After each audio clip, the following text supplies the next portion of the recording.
Hello. अरे call करे क्या? अजीब लड़की है यार, फोन करके कहता है कॉल करे क्या। लगता है इसके पास दो मोबाइल है पर मेरे पास नहीं है। इसको समझाओ, मेरे पास एक ही मोबाइल है, फोन नहीं करना। कोरा में आ जा रे हमरे छल छबीले छोरा।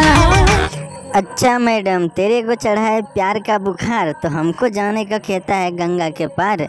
तू सुधारा पाना, पर हम तुम्हारे पे मरने वाले नहीं हैं। तुम्हारे जैसे 36 आए और 36 गए। तू अपना रास्ता नाप ले, हमको सही सलामत रहने दे। पहले आप हम पे मरते हैं फिर हम आप पे मरते।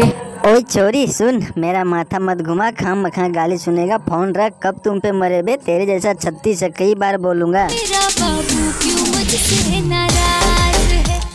सब गलती तेरी है। तू अपने मन में मुझे बॉयफ्रेंड मान लेगा तो मैं क्या करूँ। मैंने तुम्हें कभी देखा भी नहीं, चेक भी नहीं किया, समझ गई।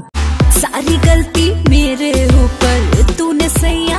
ए तू रख फोन रख। राजे रे बाटली लेके मार इसको, लगता है ये चढ़ गया। इसको बाटली लेके मार तब सुधरेगा ये। मैंने ना बुलाया इधर आने का नहीं। अच्छा खासा एक छोकरी हाथ में आ रहा था यार, थोड़ा घमंड दिखाने के बाद वो भी निकल गई भाई यार। अब सेटिंग करवा दे यार उससे। मेरे चैनल को सब्सक्राइब कर ले, वो सेट हो जाएगी।